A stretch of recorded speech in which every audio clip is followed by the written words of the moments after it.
after watching a positive video about WoW, let's go back to our roots and watch negative videos about WoW because we like it. But as always, we're gonna start with the comments. Oh shit, look at that. Is it about the knights? Yeah, it is. Alright, let's see. People go away due to chores. Then Blizzard removed those chores in the last tier. Those who left do not come back, while those who endured the chores see their work going to the bin and they leave. Just remove chores from the start. But they did. Also, okay, I don't know which chores this talks about, so I'm not going to comment, but we'll see. Take away something fun, people go away. Blizz does almost 180 to put it back, and it's too late, the damage is done, the metaphor is real. Yes. It's like, so for example, I love this, the candy analogy or the ice cream analogy, right? If you, let's say you have a baby, right? And it's in a neutral state, right? You give it an ice cream, it's going to be super fucking happy. If you and it's like, so it's like, it's in a positive now. You take the ice cream away, it's not like it goes back to normal, it goes to a negative. So it's like the baby now is fucking sad. Even if you give it back the ice cream, the baby at most would be confused. He would probably not be very happy. He would probably not be neutral. He would still be more on the sad side, right? Or even if he goes to neutral, it's like, why bother being happy, right?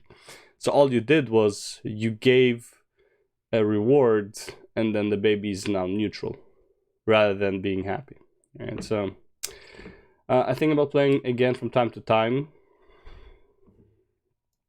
Same. And then I log in and I log out. But the insane amount of things to grind prior to me being able to play Mythic Plus, only thing I really like doing, and some rating immediately kills the desire. Yeah, fair enough. I think they need to change the game design from a treadmill to an amusing park style and update the game, and players will come back if they can show that this is the new direction they will follow through with, and communicate with the players more openly rather than fighting with them and being quiet about future play. So, as someone who just came back, I tried to come back, right? So I had to do the Zereth Mortis quests on my warrior. And I started doing them because I was like, you know what? I just want to get to like 230 item level, which is really not a big fucking bar. Okay, 230 item level, just so I can grind like old raids and stuff with the warrior. I'm like 180 and I can't be bothered to do the Zereth Mortis. I don't know why they're making it so fucking annoying to do the quests. First of all, it's like in buttfuck nowhere, right? It's like each quest is like, go here to the other side of the map, go there to the other side of the map. It's like, it's so fucking boring. And then it's like, kill 12 of this. Why? Why didn't you kill 12? And also these 12 are separated, so it's like you have to like fucking look for them like a fucking idiot in a huge fucking area. It's like, why? Just let me kill 3, man. There's absolutely no reason to kill 12 when you can kill 3. Right, it's the same. It's like, you know, who cares? Why? More for installing old raids than I ever did raiding with a guild on the current ones. I think guilds themselves are an archaic construct that is no longer what the average player looks for. I mean, yes, but I don't agree. I think there are better guilds out there that are like more friendly and stuff. The guild I was in was actually like pretty good, except that everyone was a fucking idiot. Not everyone. There was like 3 people you could actually talk to, and everyone else was just a fucking moron. Like straight up like a moron. Like they live in a bubble. Like it's insane. It's like you can't say something without somebody being offended. It's like, bro, just get over it. It's like, it's the internet, fuck off. For when trying to group with friends, you can only be in so many failed guilds and drama-filled collapses. I mean, it's true. From corrupt leadership before you just give up on it altogether. Honestly, I would say the best guild leaders are the ones who don't care about loot. They just care about the content. And then you don't have corruption. The only time you have corrupt leaders is when they care too much about loot. The reason I fell off Shadowlands very quickly was because the entire game just gave off these mobile game vibes.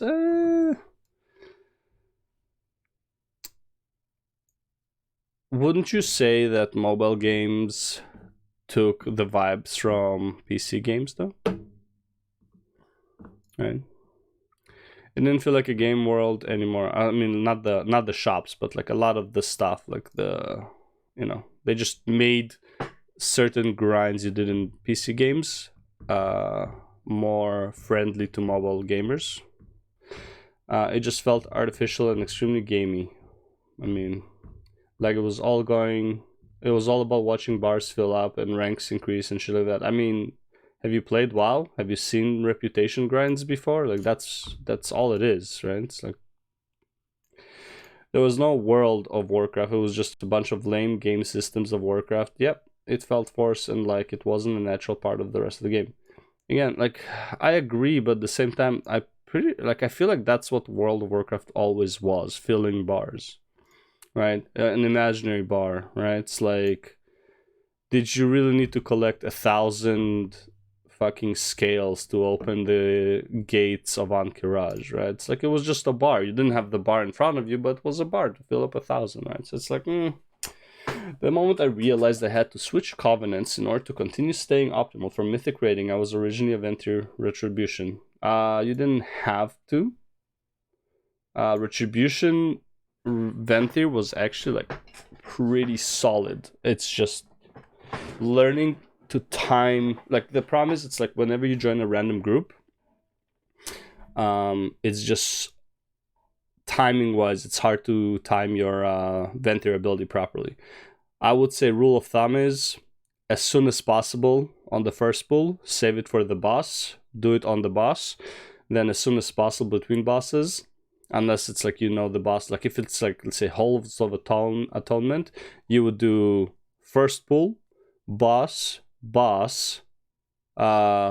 first pull, boss, probably right after that you wait for the next boss, right?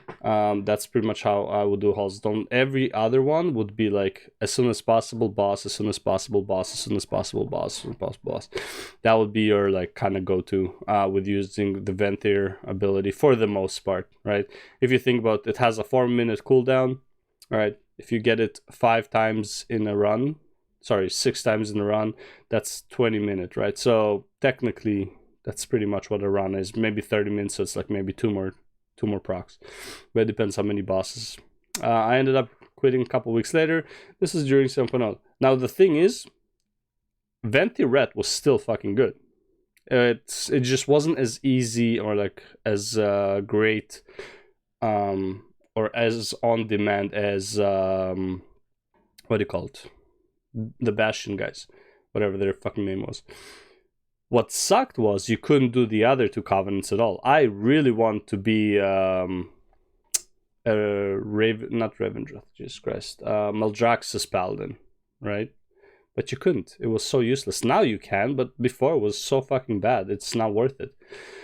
Tired of clearing the map of all world quests just to barely have enough anima to keep the mission table going. True. Yeah, the anima drought was like actual anima drought. I know it was like lore-wise there was supposed to be an anima drought, but at the same time, it's really not fun. Like, it could have been an anima drought because the people who you're killing were stealing the anima, so it's like the drought is happening because of them, so if you kill them, you get more anima. God forbid I want to upgrade the Sanctum. Oh my god, bro. Yeah, you could only really upgrade like one part of your Sanctum at a time. And as a more personal gripe, got tired of sitting in plus 15 DOS amidst all night following raid. All night following raid. Yeah, true. Yeah, I agree. Forgot to mention that having to grind out all the Covenant stuff again was easily the biggest interest killer after having capped Ventir Renown and nearly finishing Ember Court. Yeah, again, even though it's fixed now, wow, who cares kind of thing, you know? It's like you're already out. It's like you're not coming back just because, well, now I don't have to grind it on an alt. No, you don't care. It's like it's too late, right? It's the whole ice cream analogy again. Okay, that's enough because like I'm just making this way longer than it should be. We covered Mythic. But there's a problem with that. Most people don't play Mythic, so what about Normal and Heroic, the raid tiers that most people actually... I feel like he covered Normal and Heroic as well, not just Mythic. Oh, we do. Well, tier after tier, we've witnessed a huge decline in the raiding scene this expansion, reaching new lows across the board. The drop-off between each tier is unprecedented, almost halving for both Normal and Heroic since Castle Nathria, and as we talked about, Mythic hasn't fared much better either. And while the percentage of guilds who manage to progress through and defeat the end boss in each difficulty has actually... My guild is, I think, just killed Anduin. I'm not sure. I mean, my guild, I don't even play, but whatever. Suppose this is the good thing, remained somewhat stable. That's only the percentage. The actual number of guilds has unfortunately fallen off a cliff, with 9.2 setting new record lows. In our Mythic analysis, we covered the reasons that will overlap to the other modes, so hey, let's go to the speedrun. Let's go. General player sentiment and participation numbers being down, less people playing WoW. People having had enough of the Shadowlands because of lore, gameplay, and overly fictitious design philosophies. A lack of regular game updates. The natural losses that happen from tier to tier within in most expansions. Sepulchre's unique difficulty, Season 3's shorter length, and external factors like Blizzard Entertainment's culture, and of course, migration to other video games. Today, then, you are going to see that in addition to looking at guild participation, there are fantastic, fascinating things to look at with our parse numbers that show quite a story. Would you like to see modern versus classic? We've got that for you too today, and it's honestly insane. Just like ignoring Masterworks, today's sponsor, who let everyday people like you and me diversify into the art market. Now, contemporary art has outpaced the S&P 500 for the last 25 years, by more than double. I know what that means. Appreciating more than gold, real estate, and the S&P when inflation is high at a whopping 33% annually. Repeating, of course. And that's why I've partnered with Masterworks. Masterworks offer investments in that same contemporary art category. Now, importantly, this is not NFTs or anything like that. This is fractional shares of actual paintings, like Picasso, Monet, Banksy. When Masterworks sells a painting that you've invested in, you get the index fund return. S&P 500. And the 6 paintings that they've sold thus far have averaged a 29% net. As far as I say, S&P 500 is basically the top 500 companies. They're like profitable. And it always changes who are in the top 500. So technically the index is always supposed to be up, even though right now, you know, where is it? S&P 500. It doesn't look very good. But that's because the whole market is down. So, I mean, we are at the cusp of like a massive fucking world. It's not inflation, it's pretty much a world recession, right? It's like almost every country is having a recession due to COVID. Annual return, even through COVID, a bear market, and record high inflation. Now, of course, past performance is no guarantee of future results, but we all do know the general investing wisdom. It's like we should have I had a client, and this is like so random. I had a client that she was doing investment on the side and whatever, and it's like one of the a friend of hers who was just doing investment, that was his main job. He was just investing, and what he said was, it's like one of your safest investments is, because I live in Canada, was Bank of Canada, right? So for example, Bank of Canada, as far as investment goes, would usually either be pretty stable or slightly go up. Like it will go up with inflation and stuff like that, right? But here's the problem: if the Bank of Canada goes down a lot, even if you lost the money for the investment, you have bigger issues in all of Canada, right? So it's like the money you lost because you invested in Bank of Canada. This is not investment advice, by the way. This is just the logic she used. I don't know how right it is. I don't know if she explained to me like the guy explained to her, but the simple term for that was basically, if the Bank of Canada goes down and you lose money because of it, trust me, you already have bigger problems if the Bank of Canada goes down, because that means everyone's money is kind of going to shit. Diversified portfolio. That's what's ideal. And Masterworks make diversifying into art accessible and possible by everyday people. It's so They're seeing record demand, but you can skip the waitlist by clicking the link down in the description. Understand so, art. Thanks to Masterwork for sponsoring today's video. And with that said, let's go and take a look at normal mode. Let's go. Normal, the most accessible form of organized raiding in WoW. While these numbers won't tell the whole story, they certainly do paint a rather bleak one for us. Yeah. I should say, unfortunately, because I do actually want to see the game do well. Do I want to see the game do well? Yes. Do I think it can do well the way it's going? No. So I'm so pessimistic. I usually like I call myself realistic, but like at this point I'm pessimistic. Like I legit have absolutely no hope for WoW to actually do good. Right? Their whole philosophy is so wrong. Their philosophy about loot is so fucking wrong. It is insane. Right? And again, I don't like using this as a context. Look at Final Fantasy 14. The difference between item level from, first of all, normal raid gear and crafting gear is enough for you to do the savage raid gear. Savage raids, okay? Difficulty. The savage raid difficulty will just make it so that the savage raid difficulty becomes a lot easier, right? You just like technically overgear it, but you earned the right to overgear it because you managed to clear it, right?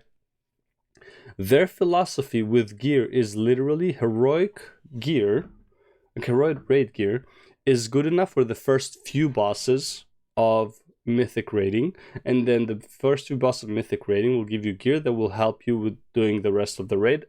And even if you get all of the gear from mythic, like you already killed the boss and everything, it barely makes it easier to do it again by overgearing it, right? It's unless they just nerf the fuck out of the bosses like they always do. So first of all, the bosses are never fucking properly balanced.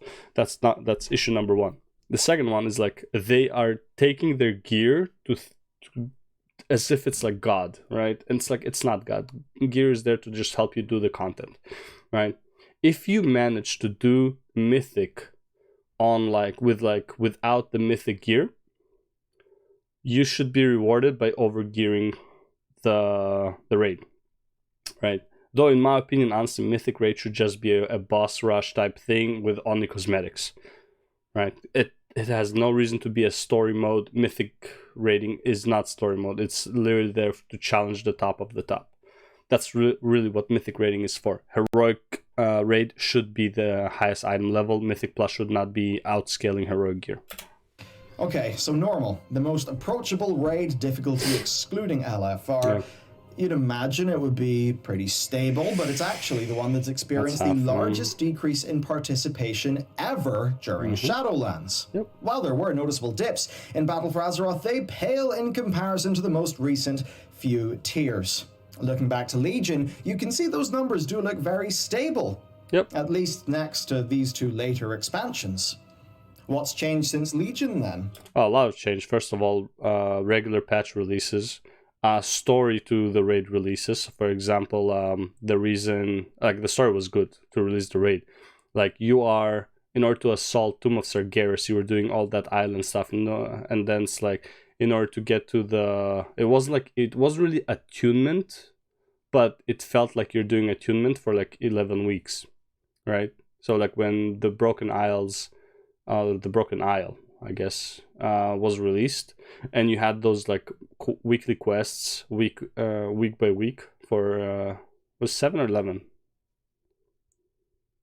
I think it was 11 weeks. Yeah, 7 days. Yeah, so 11 weeks of that raid stuff. It was in preparation of the raid, and again, there were some dumb quests there like gather 9,999 nether shards for Khadgar, and then he only needs one. It's like, bro, like fuck off.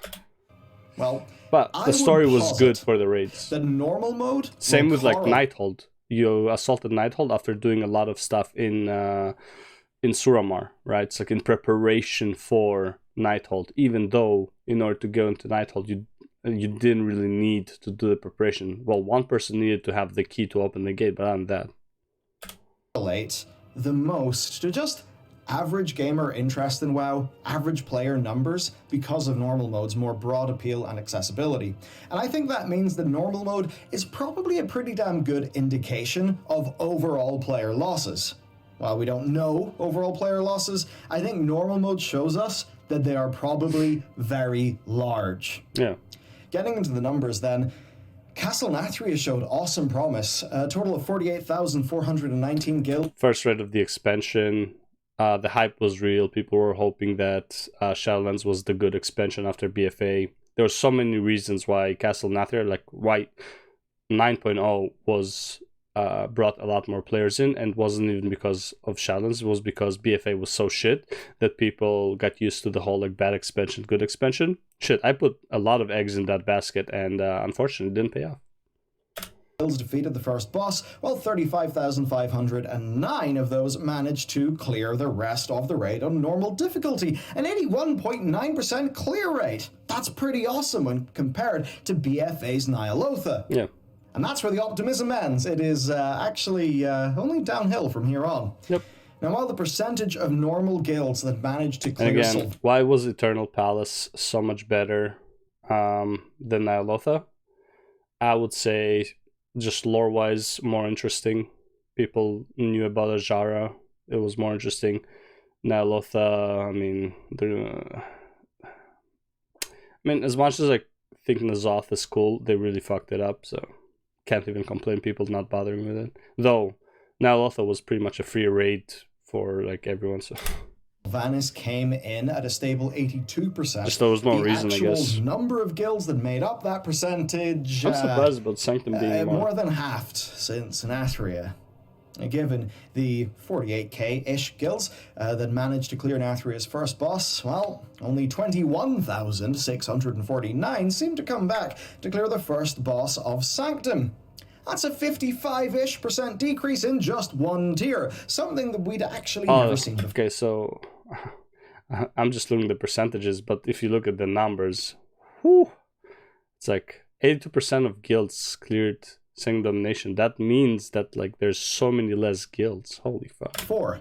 The next closest drop-off is back another in BFA, 50% drop. another very controversial expansion which saw a 40% drop in normal, going from Uldir to Dazara lore, like for like here. Sylvanas' numbers didn't fare much better either, also seeing a 55% decrease when compared to Denathrius. Okay, after this 55% decrease in normal guilds, surely Sepulchre can turn it around. I mean, compared to all previous tiers of Shadowlands, Sepulchre looked the most promising of all, right? No. It was full of relatively alt-friendly features, no Korthia to grind, no Maw to grind, the return of tier sets, an exciting feature, and easy enough to obtain double legendaries. And of course, a chance to finally put an end to the chuckler. Given that you didn't quit yet because of all the previous grind. And again, I think just people are just tired of being on the fucking, not even treadmill, it's like, it's a fucking unicycle at this point, where you just keep falling off. Yeah, people are just sick of it. They're sick of waiting for 9 points, for the last patch of the expansion to be the, like what the expansion should have been on release. I think people are just sick of it. And they quit, especially when you have other games that you can play. I know actually like Guild Wars 2 increased a lot of its numbers. I'm not playing Guild Wars 2 by the way, but like Guild Wars 2 increased a lot of its numbers just because WoW was shit, right? It's not that Guild Wars 2 became good. It's because WoW was shit. Final Fantasy 14 didn't just become good. It was good. It's just that WoW was shit, so everyone left, right?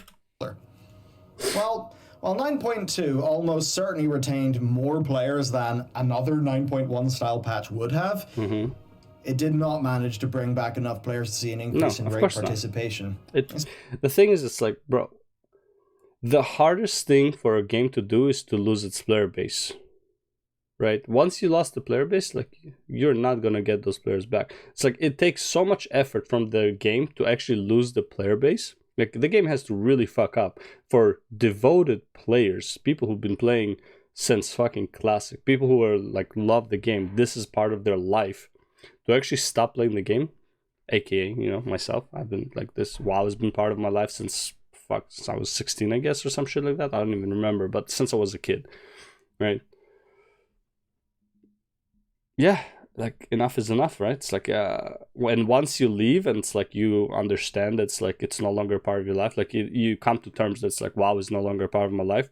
It's really hard to be pulled back, right? So it's like once they fuck up that much, where it's like you quit the game, it's really hard to bring players back. And even some players who declared to others that they quit the game would have an ego problem of going back into the game, right? It's like, no, that's it. I identify as a WoW hater now.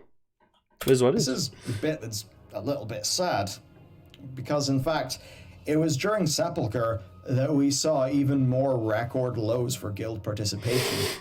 Among these new record lows was the normal guild clear percentage, 50%. dropping a staggering 68% from the previous average of 82% for Shadowlands thus far, meaning that this is the second lowest clear rate percentage recorded for normal since Legion, beating only by Nyalotha with 65.54%. So long gone are the glory days of Legion, where the average guild clear rate was 90%. Yep. This is normal mode, though. What about Heroic? Surely the more dedicated players of the game will be in Heroic. The one who gets frustrated more. Well, Heroic shows a similar story. Shadowlands saw the lowest ever percentage of guilds achieving Jesus Christ. Last boss Heroic. But again, also could be because of difficulty, but I know it's been nerfed a lot, but that's less than 10,000. With the curve in most of its tiers, in addition to the lowest overall guild participation. Think about it this way, 10,000 guilds, right? That's like 200,000 players. That's it, right? It's like, it's not a lot. With the exception of the And also, don't forget, it's like a lot of the people who are clearing AOTC are mythic raiders. So technically, it's not like their goal is AOTC. AOTC is just something they would do as mythic raiders because they would need gear, whatever, right? It's like they might as well clear the AOTC, well, if you're doing a mythic raid, right? So let's say it like this.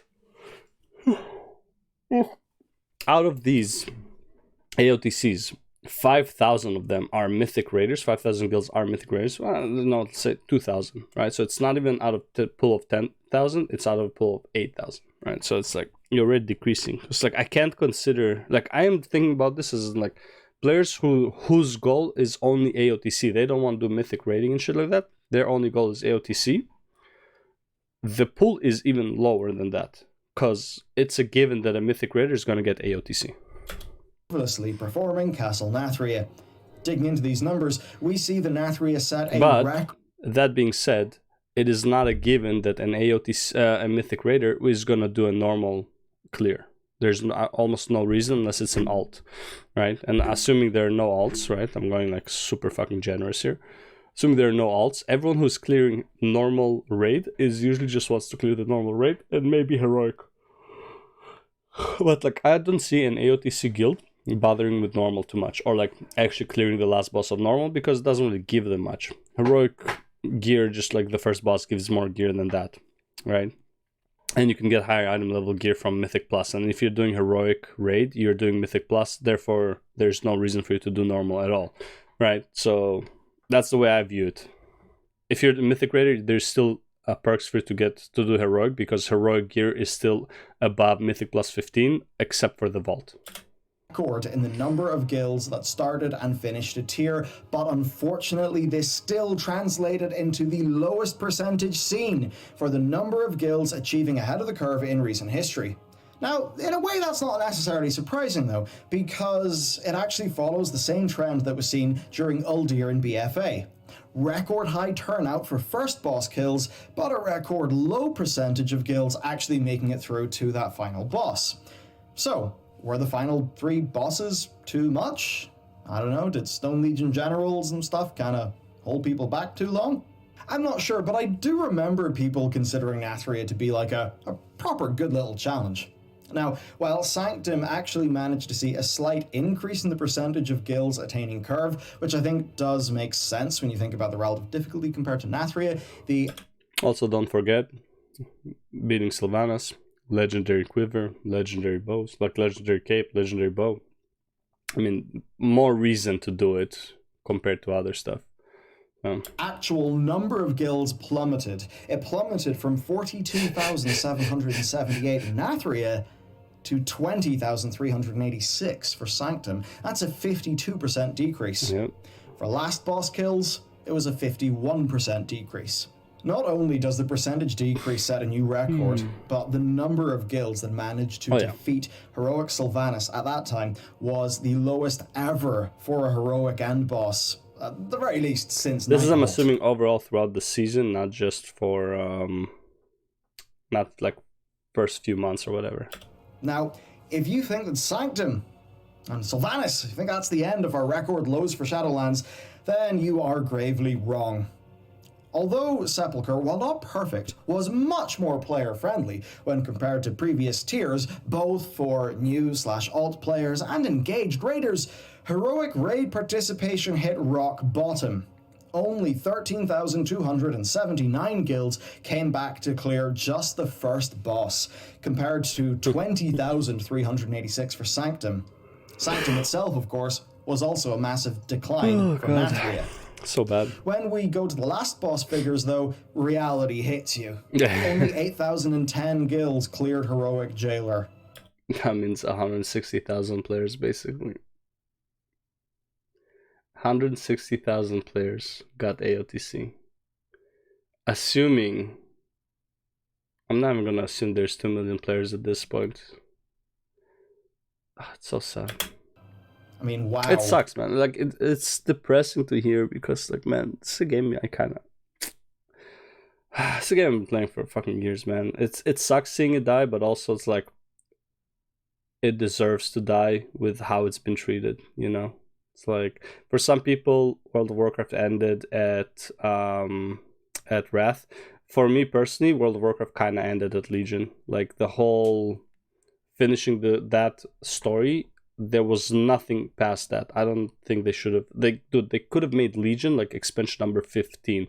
I don't know why they rushed the story so much. It's fucking crazy to me. There was no reason to rush that story. It's crazy. Legion could have, like, just Legion itself could have been 2 expansions, right? Like, first expansion and should have ended with us opening the portal to Argus, and then the next expansion would be going to Argus. That would have been such a cliffhanger for the next expansion. It's like the whole of the other expansion would have been on Argus and would be way more than just 3 mini zones. Well, while that's not too I don't much know why they lower rushed than it, man. Heroic So Sylvanas, bad. these numbers are a huge cause for concern. Yep. Literally, where did everyone go? So, almost 2/3 of the guilds that managed to defeat Heroic Denathrius. They start playing single-player games. They start playing soul games and like all that stuff, and realizing that's like, man, boss fights can actually be really fun if you don't have to deal with other people's bullshit. That the first tier of the expansion had left by the end of Sepulchre. Okay, some may have started a bit late in or whatever, but you get the point here. Attrition is massive. Alarm bells surely must be ringing throughout Blizzard HQ. Okay, let's go and be productive. What caused this? And with Dragonflight, can we expect to see similar issues? Well, while not everything here was literally required, much of it was desirable for performance, and it did help to set a negative tone for this expansion. Yeah. I honestly think Dragonflight is not gonna bring as many people back as Shadowlands did. I think the people realize, it's like, if you think people only quit because of covenants and systems, I don't think that's the reason.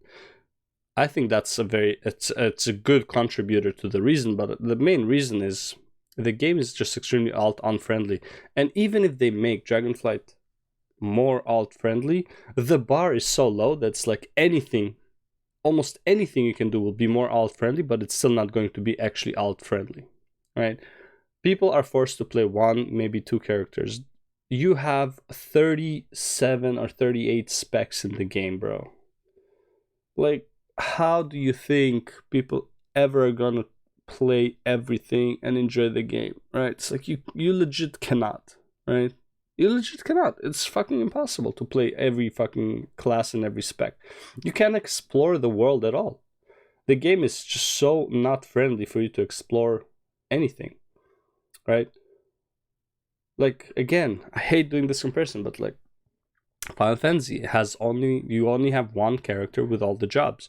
You can easily play all of the, like, you're not gonna get all of the gear, but you can get good enough gear for all of your jobs and participate with those jobs in Savage Raid, right? You can literally do the high-end gear. If your job is max level, jobs like the character, whatever, if your job is max level, you can easily just go buy the crafted gear and participate in Savage Raid, given you know what the fuck you're doing. It's that easy, right? Not saying you can do ultimates and all that stuff, though honestly, probably can. but like you can easily participate in Savage raiding on any job. However, here's the thing: I believe so it's like you have to clear Savage, like the first Savage, in order to do the second one, etc., etc. But if you switch jobs, you would have to clear the first again to do the second on that job. I believe that's like it locks the jobs based on their achievement. But if you're just doing like, you know, if you're on the same job, you can do 1, 2, 3, 4, right? I think that's pretty cool. Okay, 9.0. Yeah. Daily maw grinding, including daily... And also, by the way, let's assume you couldn't even do Savage. You can do everything in the game if you have a max level job. Anything. You can do Palace of the Dead, you can do the Heaven on High, you can do all the dungeons with like minimal max level gear, right? There is like a minimal item level requirement, but it's like it's a joke to get, right? It's like the game actually just gives it to you when you reach max level. Just go to the NPC and get like it was like 875 or whatever it is right now. I don't even know. What is the current item level gear? Fuck, I don't remember. 275? 75? I don't know. Either way, like yeah, you can easily participate in any endgame content. Even Savage, though Savage obviously is like you also need to know what the fuck you're doing. But like everything else you can do. The game just lets you play it. One day I want to go as Samurai to the raid, one day I want to go as Tank as the raid, one day I want to go as healer. I have absolutely no issues with going with any job that I have maxed out to do endgame content. Allied raids, regular raids, Savage if I ever decide to actually do Savage again. PvP is always available to you. There's no like, it's item level based, right? It's like everyone has the same item levels, just the skills and stuff like that. Housing, obviously, like all the social stuff you can do. Heaven on High has its own item level. Boja, all these like everything. Like there's nothing I can think of that you can't do on any job that you have maxed out in Final Fantasy. And the reason is because they know once the patch hits, the gear is irrelevant. So it's like, who cares? Just fucking let people play the game. Like, why are you bringing these like unnecessary issues? That's the biggest problem. All rares and the Eye of the Jailer mechanic, causing people to have to follow optimized routes. This was all to get random conduit upgrade items and gem sockets, which all required Stygia. Conduit upgrades were random, starting at your lowest... Here's the other thing. You know how they say it's like, oh, well, the garrison was supposed to be the housing for WoW? They could have done so much with garrison. They could still do so much with garrison. So it's like, yes, you have these plots and you have the whatever. Let's say the plots you can't, like, the engine won't let you change what the plots are. But what you can do is make universal plots instead of like small, medium, and large. Just make universal plots, right? Give more buildings. Like they could have done a lot with the garrison stuff, but like no, they went for the minimal choice. It's like, why? There's no reason. Item level and they have the phasing technology, so it's not like literally your spec isn't using. It's one of the most hostile player design decisions ever made. Torghast, of course, had to be ground out for legendaries, and this was the much worse than current original Torghast. Yep. Then we had the gold cost for those legendaries, pushing many people towards the WoW token. Yep. Okay, patch 9.1, time for it all to get... And you can't do high-end content without having a legendary, so each character that you even want to do high-end content with will have to spend hundreds of thousands of gold just to get the legendary. And it's just everything about the game right now is just so unplayer friendly. It's fucked up. That's no, not good. You have the insane Korthia grind of people killing every single rare, looting every single chest, and killing the max amount of relic dropping creatures, and doing all the quests every day for almost a month. Yep. That's what the Mythic Raiders and maybe some of the more trying hard heroic raiders felt they needed to do. Yep. That, of course, was to get revered and exalted with the Korthia faction. So that's real. You can't really even do AOTC without having your legendary. That's brilliant. Like that's pretty much it. Is it possible? Sure, but everyone else will have to have the legendary. If no one in the raid has the legendary, yeah, good luck getting AOTC, you know? You get gem sockets and conduit upgrades. Stygian embers then had to be farmed out for your shard upgrades, and of course you had to farm and pray for shard gear. You also had to farm Torghast for cinders, and of course shard gear would compete with legendary slots, meaning it was an utter hellscape of expensive recrafting. Patch 9.2 was a lot better, but it still had some issues. Bosses were tuned a lot higher than what players had previously been used to, with many bosses including punishing binary pass-fail mechanics that hindered progress. Then tier sets and double legendaries, those were essentially mandatory for the later bosses, which was troublesome in terms of tuning. Double legendaries were gated behind a quest that took weeks to complete. Of course, that was after the raid was open, and then the creation catalyst opened on week 8, which many people, Blizzard themselves actually, think was too late. Yeah, no shit. Ouch. Oh, and guess what? People told them that it's too late. Why not just release it with the patch? Oh, it's gonna be too early before the raid. It's like, bro, stop overthinking shit. This is the problem with WoW. They're like, dude, it's just gear. Holy fuck, man. I think you can see how player friction was a staple of this expansion and was not helpful. These designs encouraged, or designed anyway, to encourage people to play more aspects of the game instead. And while we cannot literally causally prove this in a scientifically rigorous way, they do certainly correlate with data that shows diminishing player counts, which then you can mix in with data that, yes, is anecdotal, but generally has been quite large and persistent about the game being fictitious. Of course, there are some Mythic-specific aspects as well, and you can check out our Mythic video for that. But next, I want to talk about parse counts, because I did tease a bit of a classic versus modern thing, and, well, honestly, shit's insane. Alright, let's get to the fun. So one of the things with these Warcraft logs numbers is they actually don't entirely match up with the guild participation peaks and dips, so there's not necessarily a correlation.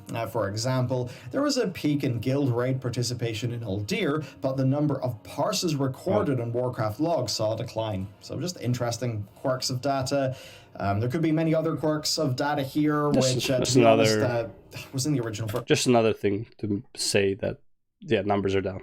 Version of the script. Another proof. Going on for like 5 minutes. So I'm just going to rocket you through to the big comparison that people have been making, and that is classic versus retail parse counts. Okay, let's go. So, while Warcraft logs parses in classic TBC looked to have quite a slow start, albeit still having over 1.6 million parses in the first phase, things really started to pick up during the later phases. During Phase 2.5, when Serpent Shrine Cavern and Tempest Keep were released into the game, Warcraft logs saw a total of 8 million parses be recorded. In the following phase then, when Mount Hyjal and Black Temple were added to the game, this number soared to 15.4 million. I mean, yeah, I can see that. These are the iconic Warcraft 3 raids, right? It's like iconic as in like they relate to Warcraft 3 the most. You will see the same with Wrath. You will see a soar in Ulduar, and you will see a soar in ICC. Nax would not be too high. Actually might be because it's the first raid, but probably won't be that high. And Trial of the Crusader Champion, whatever, is not gonna be that high as well. I mean, again, iconic raids, more people will do it, to the point where it's like people to this day are making minimum item level locked level characters to do Ulduar the way it was meant to be, just in retail. Now compare this to current retail, where the last few tiers have barely broken 2 million, and you do begin to ask yourself just how many people are actually playing classic TBC when compared to retail. It's hard to say. Well, classic TBC has seen some dips following Phase 3. It still managed to record. What I'm more interested in, how many people will be doing this after the first run of classic TBC. That's what I think it means like you think you do, but you don't. Yeah, the first round of Classic, the first round of TBC, and the first round of Wrath are going to be massive. The first round of Kata is going to be massive. The first round of Miss is going to be massive. The first round of WoD is going to be massive. The first rerun of Legion is going to be massive. What after that? It's like Classic, like Season of Mastery is dead. TBC is going to die as soon as Wrath comes out. Wrath is going to die as soon as, Cataclysm comes out. No one's going to stay afterwards, right? So it's like, it's kind of like a one and done nostalgic run, compare this to back in the day type of thing for most people. And it's like, once it's over, it's over. Like, no one, like, yeah, you did this before, right? You're gonna do this again for the fun of it, because first of all, it's easier. Second of all, you already know everything, right? And third of all, it's nostalgic. But after the first run, like, I want to see these BT numbers. And also, by the way, look how fast the parses dropped. People did it, and they're over it. That's it, right? Over 2.7 million for phase 3.5 to 4 during the Zolaman release, and over 9.5 million. Look at the drop for Sunwell, though. Parses in phase 5, which is when Sunwell Plateau was added. Now, the last time that retail WoW exceeded 9 million parses across all difficulties of a given tier on Warcraft logs was back during Legion in both Nighthold and Tomb of Sargeras, which had 14.4 million. And Nighthold was one of the best raids they've released. The bosses were actually like really interesting and fun. But, you know, again, what's one of the most iconic raids to do? Tomb of Sargeras. Like, if you play Warcraft 3, you care about Tomb of Sargeras. If you play Warcraft 3, you care about Illidan. If you play Warcraft 3, you care about Maiev. Like, so many Warcraft 3 callbacks. It was like, Legion was just like, what do you call it? The return of the heroes kind of thing. Return of your iconic characters. Basically, everyone except Arthas was there, basically. It was like a Warcraft 3 reunion. That's what Legion was. Well, they kind of got it, Jaina, for that, but whatever. And 9.3 million parses recorded respectively. The closest that we've seen to those figures was during BFA's final raid, Nyalotha, and Shadowlands' first, Castle Nathria, each recording between 8.1 and 8.3 million parses. Yeah. Now, let's not forget, though, that these numbers don't entirely correlate to the active, to the number of active players or guild participation figures. It's literally just a parse count. I actually want to see the parse counts for Throne of Thunder. So for many, Throne of Thunder was probably one of the best raids ever designed. Just like everything about the raid was great. The fights were great. The trash was good. Everything, the zone was interesting. And it was like, overall, I would say people really love Throne of Thunder. I bet it's not as big as Tomb of Sargeras, where, by the way, Tomb of Sargeras had some of the worst bosses. Maiden, fucking garbage. Avatar, pretty shitty. Kill Jaden, cool new mechanic, fucking annoying as fuck. And it's like you need to have very strict composition to even do it. Right, and a lot of goblins. So it's like it had a lot of very, very bad designs as far as bosses, and still was probably one of the most popular raids outside of maybe ICC. Because again, nostalgia is just king. But generally, if more people are playing, you would imagine that there would be more parses. Another little interesting factoid too is classic TBC is absolutely humongous in China. I suspect in a way that modern WoW isn't. Of course, it's an absolutely ginormous country, so you would imagine that a lot of them would be inflating up the classic TBC numbers in a way where they wouldn't exactly be impacting the modern game numbers. Overall, then, if you want my opinion in this, I've got to say, I think it's fairly simple, right? And it could actually be worse than this data shows. I know that might sound mad to you, but do you remember that slide from the FF14 developers about, kind of the quiet majority will just sort of wander away and lose interest in your game first before you...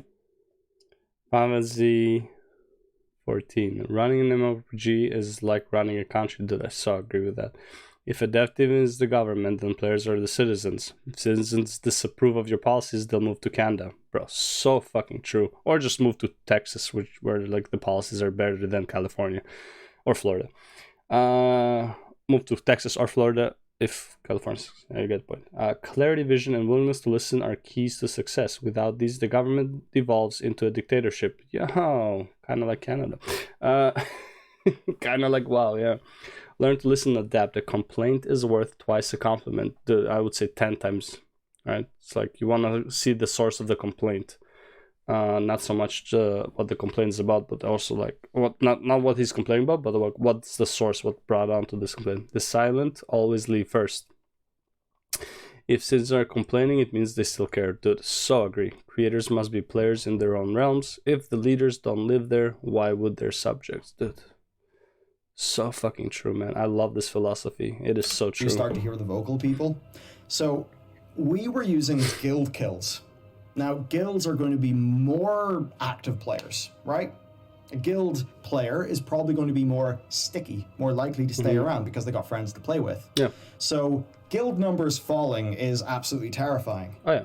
But another thing that's really terrifying to me is all the people who aren't in a guild and maybe just pug and stuff like that.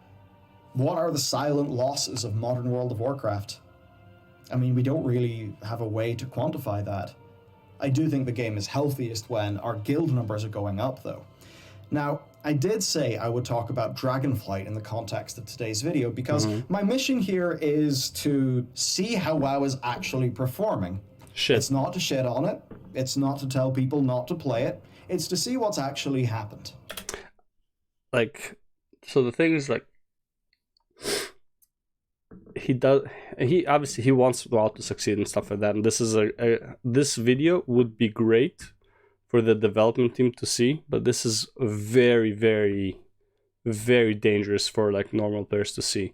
No one wants to play an MMO where people are leaving, you know. No one wants to stay where everyone's leaving. So these numbers show that like majority of people are leaving.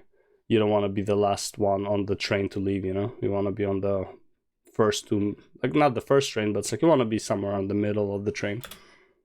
And then we got to talk about Dragonflight. And this is potentially where news could get a bit better for us. Oh yeah. When talking about the reasons, at least the hypothesized reasons for these declines, it was basically all player friction, right? Sure. Now, when I look at the current design of Dragonflight, it seems to not only be more alt-friendly than Shadowlands, it seems... The bar is extremely low to be alt-friendly. It doesn't matter that it's more alt-friendly than Shadowlands. You cannot take a fresh level 70, gear it up so fast, and do the end content that your main is doing. You cannot participate. You have to regrind your item levels. And again, this takes time. A Mythic Plus is 30 minutes to an hour of your investment, right? You have 37 or 38 specs. I don't even know. Let's see. How many specs are there in World of Warcraft? Total specs World of Warcraft.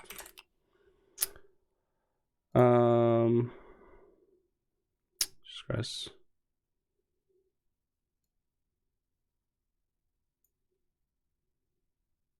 No, not that. It gives me like okay, how many classes? Total classes. I think it's 13, right? We'll have 13, yeah. Okay. Average of 3. Yeah, so there's 38. Fuck, man. What a sneeze. Ooh, that was a good one. Okay, so you have 38 specs. You are telling me people are somehow supposed to play 38 specs in one patch to the max capabilities? Never gonna happen. Not the way the game is made right now. It's not gonna happen. Seems to be radically more alt-friendly than Shadowlands. Yeah, bar is very low. low. The bar power stuff isn't there. That means that at a fundamental level, to be able to just hop into this endgame instanced content, all you'll really need to do is to make your character, level them up, fill out their talents, and get gear. The problem is how long it takes to get the gear to do the end content, right? Heroic raid, full clear. Let's say, well, first of all, if you're just not even geared, let's say you're doing normal raid, that's like 6 hours of your time getting the raid probably multiple runs because you're not geared, probably not going to get invited very easily, so it's like good luck finding the raid. If you're not doing it on a Tuesday, good fucking luck getting it any other day, right? So it's like on Tuesday you can get in like 2 or 3 hours, sure, but like if you're not doing it on Tuesday, Saturday is probably your next bet to get a normal raid running on time, right? So it's like, let's say, you know what, let's be generous, 4 hours of normal raid, 4 hours of heroic, let's say, right? It's like if you're doing it on the same week, 13 classes, right? What is that? 13 times 8, 80, 104 hours. Right? Do you really think people have 104 hours out of their week to spend on the game to do your fucking content just to get to do Mythic raiding? And this is not even counting Mythic Plus, which is let's say you have like the best luck in the world. There's 14 slots of gear. So let's say you manage to do Mythic Plus. And you get each slot of gear. So let's say you're doing Mythic plus 10 somehow, magically, on a brand new... okay, you know what? Let's say it like this. You're a brand new level 70. You're getting boosted by your guild to do your Mythic pluses, plus 10s, to get like decent enough gear to do at least heroic raid. Each run is on average 40 minutes, right? To get to the dungeon, people need to take a small break, food, washroom, whatever. All right, 40 minutes times 10, 400 minutes. Times 14. 40 times 14 is what? Jesus Christ, why am I? 56. Okay, so 560 minutes, which is basically 10 hours minus 40, 9 hours and 20 minutes, plus the whatever I said raid hours are gonna be. It was like 150 hours-ish just to be able to do high-end content per character. Right? Sorry, not per character, like 150 hours total just to have each character. And this is not each spec. This is each character, right? If you want each spec, that's times 3 of that. 450 hours. The best possible scenario, 450 hours for each spec to be relevant for end content. On the best case scenario. What is that? That's pretty much 20 days, right? 20 days of game time. It's not gonna happen. It really doesn't seem like there'll be a whole bunch of external bullshit to grind. And the idea of the creation catalyst is something that Blizzard said they would like to continue going forward, but that they would unlock it a bit earlier in the tier as compared to the creation catalyst on week 8. So these things do actually give me quite a strong degree of hope for the next expansion. Ultimately with Shadowlands... But again, he'll probably only play 3 classes. He'll play his Paladin, maybe, Hunter, and the Dractyr, right? And only 3 specs, so like 1 spec per character. You're missing 35 specs in the game. Like, great. It's so alt-friendly. I think we see that where a lot of things were very powerful in the Legion expansion, I think we see that Battle for Azeroth and Shadowlands misunderstood the role of friction, I suppose is a way to put it, or coercement into doing content in the overall design of World of Warcraft, and they misjudged that to the degree that a lot of people felt pushed away from the I'm actually going to make a video. At least from my own personal perspective, it's absolutely no surprise that I'm having a blast in Season 4 as compared to prior seasons of the game. Season 4, a time where the game feels a lot less fictitious, a lot more opened up, and I feel like I'm more able to just hop into some content and have fun. Pretty interesting situation. Sure. Hopefully Blizzard will have learned the lessons required to not reproduce these issues and these large declines again, because ultimately I think we would all like World of Warcraft to be really strong and healthy. I mean, could you imagine a time where World of Warcraft has more frequent patches, as Ian has said they intend to do, and we're in a situation where, if you're anything like me, every 4 months you get a fantastic FF14 patch, maybe every 3 or 4 months you get a you get a Would be WoW nice. patch, maybe a fantastic one even. Would be nice. As a player of MMORPGs who really wants to like both games, that is an absolute dream scenario. And I suppose, while I definitely would say don't pre-order, I will say, here's to hoping that that good future comes to pass. So that's it for me today. A thank you to Masterworks for sponsoring today's video. Yep. If you would like to skip their waitlist, the link is down below. And thanks to you for watching. Finally, I suppose, if you have any personal story to shed a human light, a human angle to the decreases we've seen, do share it down below. Because this isn't just numbers going down. This is groups of friends breaking up, groups of friends wandering off to new places. I'm sure there's a lot of stories in that. I'm sure the sort of stories that Blizzard would probably find interesting to hear. Alright. Pretty much he's just gonna ramble about nothing interesting. Anyways, yeah, that's the video. Man. I really hate that people say that Dragonflight is alt friendly. It's so weird to me. It's really not. But yeah, anyways, that's the video by Bellular, and we'll go on to the next one. Peace.